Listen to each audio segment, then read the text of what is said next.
পারে না, উমাইয়া আমাদের খোদা হতে পারে না, উমাইয়া আমাদের আল্লাহ হতে পারে না। মা গো, এ আসমান জমিন যে বানাইলো নিশ্চয় এর একটা প্রভু আছে। মা চিন্তা করে, হায় রে ওই বেলাল বাচ্চা ছেলে, আজকে আমরা হলাম উমাইয়ার গোলাম, আর আজকে বেলালের কথাবার্তা যদি উমাইয়া শোনে আমাদের দেশ থেকে তাড়াইয়া দিবে, আমাদের প্রতি অত্যাচার করবে, আমাদের প্রতি আক্রমণ করবে। অতএব বেলালকে আর বাড়িতে রাখা যাবে না, ওই বেলালকে উমাইয়ার কাছে বিক্রয় করে দিব। আর বেলালকে যদি উমাইয়ার কাছে বিক্রয় করে দিতে পারে, উমাইয়ার কাছে থাকিয়া থাকিয়া ওই উমাইয়াকে প্রভু বলে মেনে নিবে। কিন্তু না না, আমার আল্লাহ পাক রব্বুল আলামিন যাকে হেদায়েত করেন, সারা পৃথিবীর মানুষ যদি এক হয়ে যায়, আল্লাহর মহব্বত, আল্লাহর ভয় তার দিল থেকে সরানো যায় না। এই জন্য আমার আল্লাহ বলেছেন, ইয়া আইয়ুহাল্লাযীনা আমানুত্তাকুল্লাহা ওয়া কুনু মা'আস সাদিকিন। হে ঈমানদার বান্দা বান্দীগণ, তোমরা শুনে নাও, শুনে নাও, আমি আল্লাহ আমাকে দেখে তোমরা ভয় করো, ভয় করার মতো করো এবং সত্যবাদীর সঙ্গ লাভ করো। আল্লাহ বললেন ভয় করার মতো করো। ভয় করার মধ্যে পার্থক্য আছে না নাই? আছে। কারণ আমরা পৃথিবীর মধ্যে মানুষ দুইটা ডাকে, আল্লাহকে ডাকি। আমরা দুই প্রকারে আল্লাহকে ডাকি, এক হচ্ছে ভয় করে আর এক হচ্ছে না ভয় করে। আপনি বলবেন হুজুর আমরা তো আল্লাহকে ভয় করে ডাকি, না ভয় করে ডাকা কাকে বলে?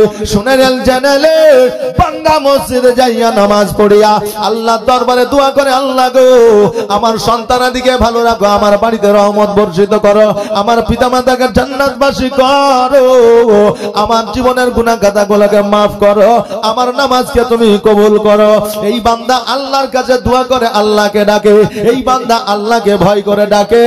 আর একজন চুরি করতে গিয়েও আল্লাহকে ডাকে, বলে আল্লাহ আমি যেন ধরা না পড়ি।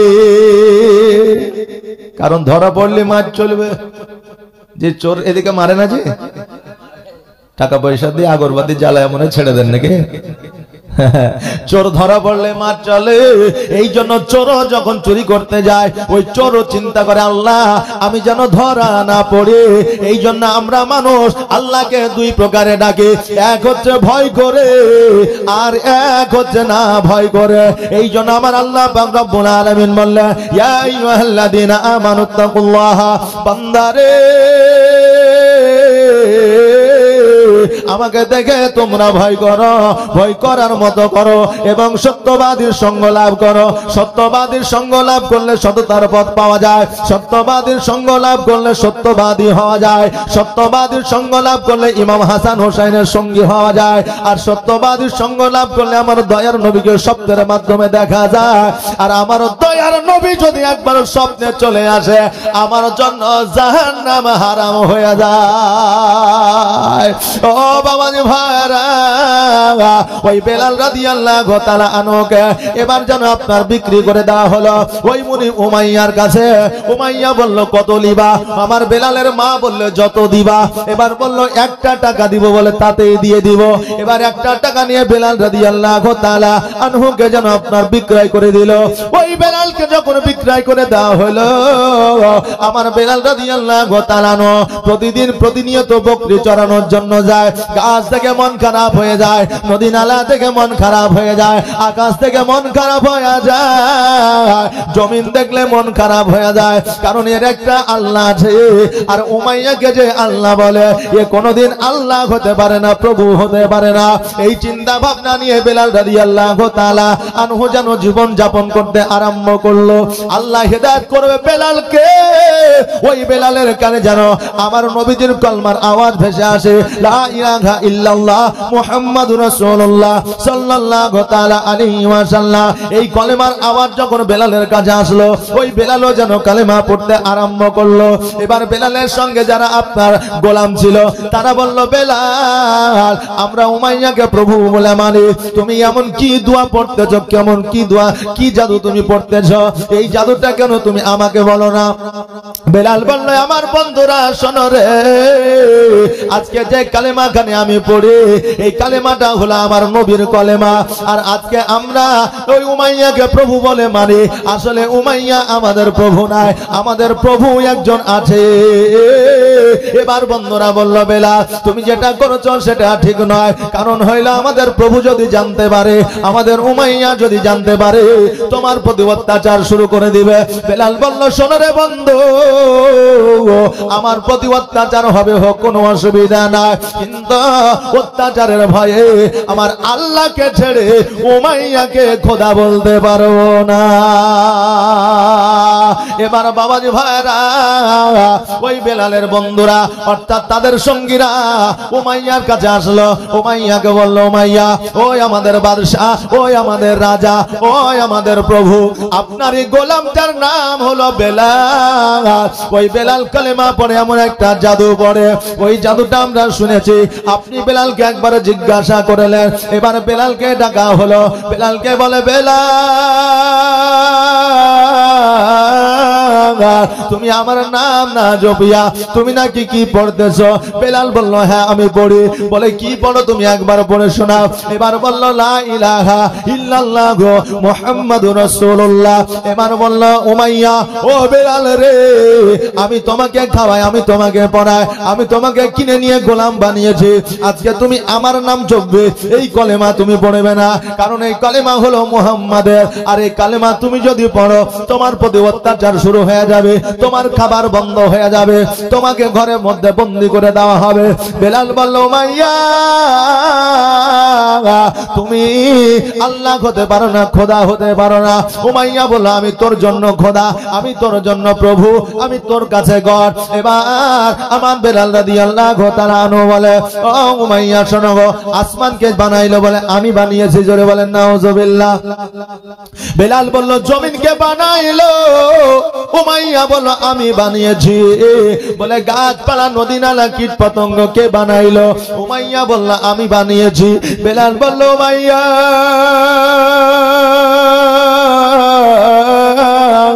আজকে আসমান জমির গাছপালা নদী নালা যদি তুমি বানায়া থাকো, বলো বলো তোমাকে কে বানিয়েছে?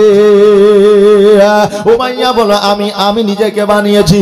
এবার বেলাল রাদিয়াল্লাহু তাআলা বললেন, না না না, নিজেকে নিজে কোনোদিন বানানো হয় না। উমাইয়া তোমাকেও আল্লাহ বানিয়েছে, তুমি আজকে তুমি খোদা দাবি ছেড়ে দিয়ে আল্লাহকে আল্লাহ বলে মানো। এবার উমাইয়া বলল, বেলাল তো অতিক্রম করে চলে যাচ্ছে। এবার সৈন্যদের ডাক দিয়া বলল, ও সৈন্যরা শোনো রে, তোমরা বেলালের খাবারটা বন্ধ করে দাও। বেলাল বলল, আমার খাবার বন্ধ হয়ে যাবে যা, কিন্তু আমি নবীর কলমা ছাড়ব না। আহারে বাবারা, আমরা জগতের মধ্যে এমনই মুনাফিক মুসলমান আছে, লক্ষ লক্ষ টাকা পাইলে আমার নবীর দরুদ সালাম ছাইড়ে দিয়ে। ও বাবাজি ভাইরা, আমার বেলাল রাদিয়াল্লাহু তাআলা আনহুর যেন আপনার খাবার বন্ধ হয়ে গেল, বেলালকে যেন আপনার ঘরের মধ্যে বন্দী করে দেওয়া হলো, বেলালের প্রতি যেন আপনার অত্যাচার শুরু হয়ে গেল।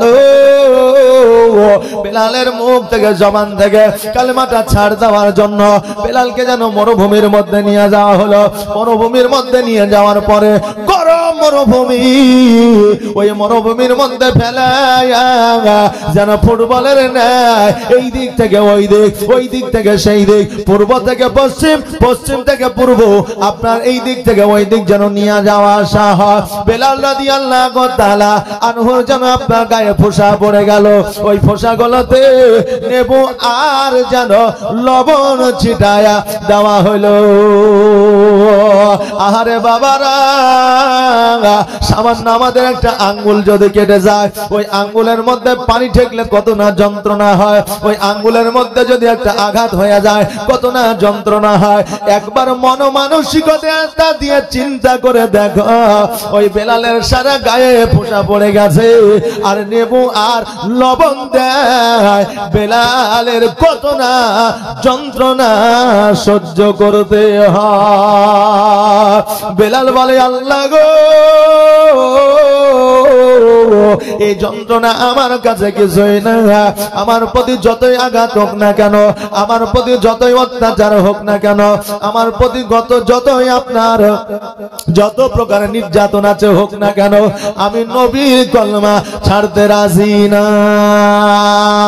উমাইয়া বলল, বেলাল রে, ও বেলাল, তুমি নবীর কলমাটা ছেড়ে দাও। আজকে তুমি নারী চাইলে নারী দেব, বাড়ি চাইলে বাড়ি দেব, গাড়ি চাইলে গাড়ি দেব, টাকা চাইলে টাকা দিব, অট্টালিকা চাইলে অট্টালিকা দিব, ধন সম্পদ চাইলে ধন সম্পদ দিব, শুধুমাত্র তুমি নবীর কলমাটা ছেড়ে দাও। বেলাল বলল, উমাইয়া রে, আজকে নারী বাড়ি গাড়ি অট্টালিকা ধন সম্পত্তি তো দূরের কথা, আমাকে আসমান জমিন যদি দিয়ে দাও তবু নবীর কলমা ছাড়ব না। জোরে বলা যাবে না সুবহানাল্লাহ। ও বেরাদার, আমার বেলাল রাদিয়াল্লাহু তাআলা আনহু যখন কলমা ছাড়তে রাজি হইল না, এইদিকে উমাইয়া বলল, শোনো রে, বেলালকে নিয়ে যাও আগুনের মধ্যে, আর আগুনের কাছে নিয়ে যাওয়ার পরে ওই বেলালকে একটা কাজ করো, যেই মুখ দ্বারা যেই জবান দ্বারা ওই নবীর কলমাটা পড়ে, ওই জবানটাকে তোমরা গরম লোহা দিয়ে গরম শিক পোড়ায়া ওই শিকটা তার জিহ্বার মধ্যে ঢুকায় দাও, আর ওই শিকটা যদি তার জিহ্বার মধ্যে ঢুকানো থাকে নবীর কলমা পড়তে পারবে না। কত অত্যাচার রে বাবা, আজকে আমাদের প্রতি এইরকম অত্যাচার হয় না? আমরা মুসলমান, আমাদের প্রতি যত অত্যাচার হবে আমাদের ঈমান আমল তত মজবুত হবে। অত্যাচারটা একটা আল্লাহর পরীক্ষা, কথা কি বুঝলেন? ঈমান দুর্বল থাকলে মজবুত হয়ে যাবে, এটা এখনকার সিলসিলা নয়। মুসলমানের প্রতি অত্যাচার হয়, এটা আজকের নয় কালকের নয়, অতীত থেকে যত বেধর্মী আছে সবাই মুসলমানের প্রতি অত্যাচার করে। আজকে শুধু মিটিয়ে দেওয়ার জন্য মুসলমানদের প্রতি উঠে পড়ে লাগে না, আগে থেকে মুসলমানকে মিটিয়ে দেওয়ার চেষ্টা ছিল, আজও পর্যন্ত মুসলমান মিটা দিতে পারেনি, কিয়ামত পর্যন্ত মিটাতে পারবে না। ও বাবাজি ভাইরা, এবার বেলালকে নিয়ে আসা হলো, গরম আগুনের মধ্যে আপনার শিক পুরানো হলো, ওই শিকটাকে বেলালের জিহ্বা মুবারকের মধ্যে ঢুকায় দেওয়া হলো। বেলাল আওয়াজ দিয়ে যেন লা ইলাহা ইল্লাল্লাহু মুহাম্মাদুর রাসূলুল্লাহ সাল্লাল্লাহু তাআলা আলাইহি ওয়াসাল্লাম যেন মুখে জবানে পড়তে পারে না, কিন্তু মনে মনে যেন আমার নবীজির কলমা পড়ে। উমাইয়া বলল, বেলাল রে, তোমার জিহ্বাটার মধ্যে শিক ঢুকায়া দিয়েছে, কিন্তু তোমার মুখ থেকে যেন কি আওয়াজ বের হয়ে আসে। বেলাল বলে, উমাইয়া রে, আজকে জিহ্বার মধ্যে শিক ঢুকায়া আমার জবানটা বন্ধ করে দিতে পারে, কিন্তু আমার অন্তরের মধ্যে কার নবীর কলেমা বন্ধ করতে পারবি না। নবীর প্রতি কত মহব্বত ছিল গো, নবীর প্রতি কত ভালোবাসা ছিল, আর আজকে আমাদের নবীর প্রতি ভালোবাসা এইরকম। রবিউল আউয়াল মাসে জুলুস বের হইলে আমরা কাজে যাই, কর্মে যাই, কিন্তু জুলুসে মোরা যাই না। আপনাদের দিকে জুলুস হয় জি? আল কোরআনের আলো ঘরে ঘরে জালো বলে আজ আমিনার ঘরে নূরের বাতি জ্বলে, যে আমরা বলি তো, আমরা কে কে যাই এই জাশ্নে ঈদে মিলাদুন নবীতে? একজনই যায় যে আমরা সবাই যাই, আর যারা যাই না সামনে বছর থেকে যেন যেতে পারি, আল্লাহ যেন সে তৌফিক দান করে। সকল বলে আমিন। একবার আওয়াজ দিয়ে বলেন না আমিন। এখন নবীর জন্য যুদ্ধে যেতে হয় না, নবীর মোহব্বতে জুলুসে যেতে হয়। কথা কি আমার বুঝতে পারছেন? আমরা আহলে সুন্নাত ওয়াল জামাতের মানুষ, নবীকে ভালোবাসে, নবীর শানে কিয়ামত দরদ পড়ে। আজও পর্যন্ত কোন রাবী বর্ণনা করতে পারে নাই, আজও পর্যন্ত কোন লেখক আপনার প্রমাণ করতে পারে নাই যে নবীর শানে কিয়াম করা যাবে না, কেউ করতে পারে নাই। কিন্তু বাপজি ভাইরা, আজকাল তো আমরা ইন্টারনেট নিয়ে পাগল, আমরা দলিল কম দেখি, আমরা হাদিস পড়া কম জানি, আমরা কোরআন পড়া কম জানি। একজন যখন মৌলবি আসিয়া একবারে ইংলিশে কথা ভাষণ দেয়, বক্তব্য দেয়, তখন আমরা মনে করি এই লোকটাই মনে সবচেয়ে কোয়ালিফাইড পারসন লোক, অতএব এর ওয়াজ শুনলে আমার জীবনের পরিবর্তন হবে। তোমার জীবনে কিছু পরিবর্তন হবে না। এই জন্য হবে না কারণ আলেম ওলামার প্রতি মহব্বত তোমার নাই। যে আগে আপনার ছোট্ট করে মাহফিল হইতো, একটা চৌকি থাকতো, একটা মিলাদের মতো মাইক থাকতো, মাওলানা ওয়াজ করতো, মানুষ পরিবর্তন হইতো। কথা ঠিক না ভুল? পরিবর্তন হইতো। আর এখন ওই পশ্চিম বাংলা থেকে মৌলবি আসছেন 30,000 40,000 টাকা খরচা করে, এত টাকা খরচা করে লাইট সেট, তারপরে মাইক, তারপরে প্যান্ডেল করছেন, কিন্তু মানুষের পরিবর্তন নাই। এটা কিসের জন্য? এটা আম আদমির জন্য, আপনাদের জন্যই। কেন? যে আগে আলেমের প্রতি মহব্বত ছিল, আওলাদের রাসূলের প্রতি মহব্বত ছিল, নবীর প্রতি মহব্বত ছিল। এই জন্য তিনারা যেটা বলতেন ওটা উনারা আপনারা মানতেন। আর এখন আলেমের প্রতি মহব্বতও নাই, ভক্তিও নাই। আলেম যেটা বলে শুনলাম, শুনে বাড়ি চলে গেলাম, আবার যেমন ছিলাম তেমনি হয়ে গেলাম। এই জন্য আমাদের আর পরিবর্তন